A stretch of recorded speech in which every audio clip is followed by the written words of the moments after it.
So for those who may not be aware, what does holistic financial planning mean? Okay, so it covers every area from mindset to spirit to health to understanding all the different areas of wealth building and how that manifests into generational wealth, how that ties into your legacy planning. I feel like people feel like money is this one silo that sits alone by itself. And if you just have discipline and you just, do these different things, then your money will find its way. But how you do one thing is how you do everything, right? Mm-hmm. And so if you're not good mentally, your money's off. If you're not good as far as your health, then you're spending astronomical amounts of money on healthcare and pills and those different things. If your mindset is not in the right space, you're spending money on trying to fulfill that void, whatever that void is. If you have trauma that you've brought from your childhood, then you're going to, I have one client who to exchange money is how she feels like she's loved, right? Like that's how what does that mean? She feels like if someone gives her money, that means they love her. If she gives money, that's how she loves them. And so there's no amount of discipline or financial coaching or anything else until we get to the root of that part right. So is that like a good thing? Is that an okay thing? Is that like... I think you have to be aware of it. Okay. Right. You can start to not be so emotionally connected to money. That really boils down to you understanding that money is just a tool. I was literally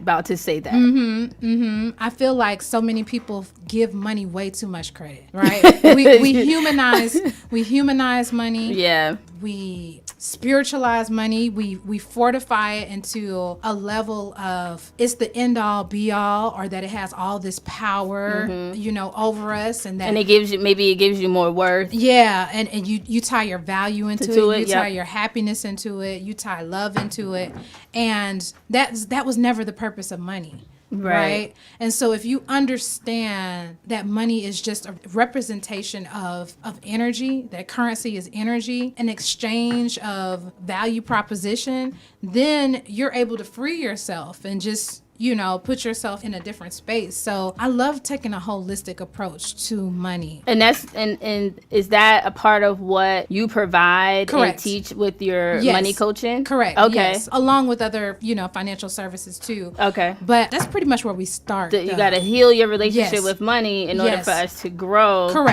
Correct. These goals, these legacy goals. Yes. Let's take an example of, I always go back to food, fitness, because that's been a big part of my overall journey too. But if you're an emotional eater, right? Like I was an emotional eater for quite a while. If you're an emotional eater, then there's no amount of push-ups, running, or anything else that will combat what's going on inside of your mind. And so I really get upset when people are like, you just got to have discipline. And, I pulled myself up by the bootstraps and you could do it too. And it's like, how can you look at another human being that's so one-dimensional like that? There's so many other layers to that. And so, seeing it from that is just very powerful to me. So on Saturday, I had the awesome opportunity to do yoga on the beach with you, breathe in money. And I absolutely loved the experience. It was my first time doing yoga on the beach. Yay. And I think you did an awesome job with your meetup. Thank you. So is this a part of your healing that you provide? Correct. Okay. So breathe in money is a part. It's an offering under Amount Financial. But what I tend to find with a lot of people is if your energy is not right, if you have a lot of money blocks, energy blocks inside of you, all the other stuff that I do, like the legacy planning, encouraging you to do your will, helping you build your portfolio, all of that stuff is just null and void until we can,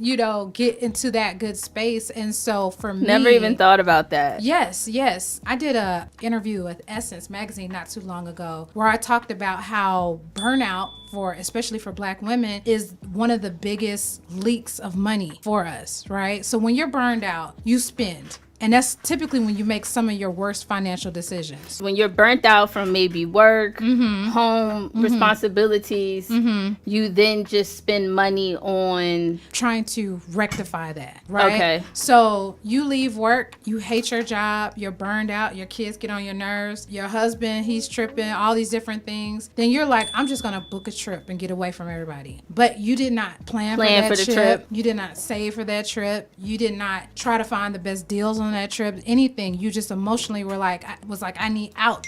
Right? Or, you decide to go to happy hour every day after work and way overspend because you're trying to escape the burnout, or you're trying to escape, some of those different things. So when you have that peace inside of you, when you're aligned in that space, you make good decisions overall, and you really can tap into your financial gut, right? So that's awesome. Yeah, I tell people that, abundance is flowing all around you, right? There are so many people that have gotten so rich during this time, during the pandemic. And that was my intention on Saturday when you asked us to set our intention. And I said, I want to be in a space of abundance. Yes. Yes. Not really connecting and knowing how intimate those relationships are, but it sounds like I was just spiritually in the right place. Yeah. And so I'll say this last part. When you are out of alignment, then money is just, all the opportunities for money look like obstacles to you, right? So oh my gosh, when you walk, you gotta leave. You are giving a word. When you walk out the door, right, and money's flying around you, and you're not in a good space, then all you see is how you can't touch it. Oh my gosh. Right? But when you're in a space of alignment, you're like, okay, I see that there seems to be a surge in homemade cupcakes right now. I make cupcakes. My friend has a commercial kitchen that I can use. My aunt just got laid off too, and she loves making cupcakes as well. And your financial gut is telling you all the ways to get creative solutions out of your financial bind. But if you're vibrating low and all you can see is just the obstacles, you're like, well, I don't have any money. Who's going to help me? Who's going to buy the cupcakes? Actually, my cupcakes probably not even all that good. Everybody makes cupcakes. You see all the obstacles around you, and you can't dig yourself out that hole. So breathing money is an opportunity to unite yoga and meditation and helping you just align back up with abundance energy. You ready? Hey, I'm ready.